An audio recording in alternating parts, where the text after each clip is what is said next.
Two people, same city, same salary, same information for 10 years. One of them has quietly built financial independence. The other is still living paycheck to paycheck, still stressed, still wondering where the income goes. But the gap between those two lives isn't in a spreadsheet. Therefore, we have to accept something most financial advice completely skips. Money is not a math problem, it's an emotional one. And today we're going to break down the three psychological rules that dictate exactly which of those two lives you end up living. We tend to assume financial failure is a knowledge problem. If we just had the right strategy, everything would click. But Daniel Kahneman, the psychologist who won the Nobel Prize in economics, spent decades proving that the biggest financial mistakes aren't caused by ignorance. They're caused by emotion. The brain evolved for survival, not for compound interest. Therefore, doing well with money has very little to do with intelligence, and almost everything to do with behavior. Three behaviors in particular. Master them in the next 5 minutes, or let them dictate your wealth forever.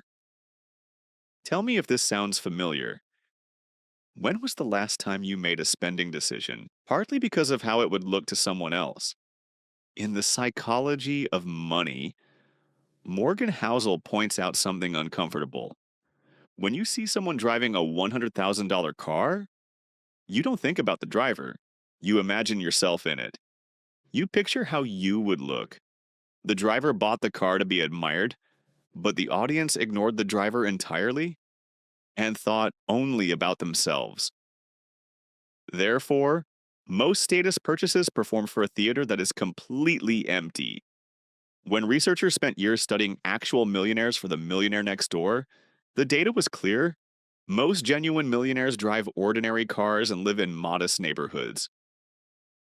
The people who look the wealthiest are often the furthest from actual financial freedom, performing wealth instead of building it. Rule number one: stop spending money on an audience that isn't watching. The moment you separate what you genuinely want from what you want to be seen wanting, your real financial life begins. The brain is extraordinarily good at responding to immediate threats and immediate rewards. It is structurally terrible at trusting slow, invisible progress. Psychologists call this instant gratification, and it's not a flaw. It's a survival feature, one that kept us alive for 200,000 years by making the present feel urgent and the future feel abstract. But compound interest runs on a timeline that instant gratification is specifically designed to ignore. Warren Buffett started investing at 11 years old. Over 97% of his net worth was accumulated after his 65th birthday. He didn't get smarter at 65. Therefore, the first 50 years weren't underperformance. They were the runway. The result required all of it. Imagine filling a lake, one small bucket at a time. For months, the lake looks completely unchanged, just a dry depression in the ground. Most people walk away and convinced the approach isn't working, but the person who keeps going eventually sees the lake fill. And once full, it overflows. That overflow is what financial independence starts to feel like. Therefore, the quiet phase isn't a warning sign. It's the price of admission that most people aren't willing to pay. Rule number two: patience is not a personality trait. It is a skill. And it might be the most underrated wealth building tool available to anyone at any income level. Kahneman's research found something that changes how you see almost every financial decision. Losing $100 feels approximately twice as painful as gaining $100 feels good. The dollar amount is identical, but the psychological weight is not even close. Therefore, this asymmetry quietly shapes how people hold investments, respond to downturns, and decide what counts as safe. People hold losing positions too long because selling makes the loss real. They panic sell at market bottoms, turning temporary paper losses into permanent, irreversible ones. Imagine a financial advisor whose answer to every single opportunity is the same. Don't, it might go wrong. Stay exactly where we are. You would fire that person within a week, not because caution is wrong, but because one answer, regardless of the actual risk, isn't caution. It's paralysis.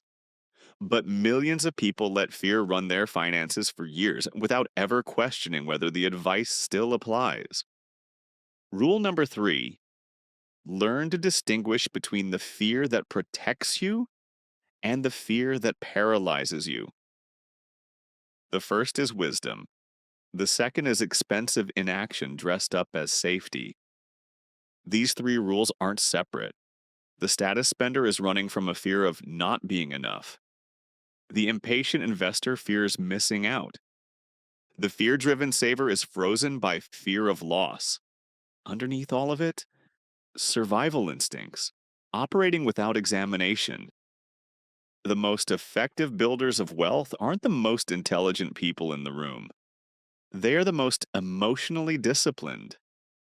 And here's the distinction that matters most: there is a difference between "I'm trying not to panic during a downturn" and "I don't panic during downturns." One is fighting an impulse in real time, the other has already decided who they are. Morgan Housel writes that the highest form of wealth is the ability to wake up every morning and say, "I can do whatever I want today." Not because you're rich, but because your financial decisions were made by something other than fear, comparison, or the need to be seen.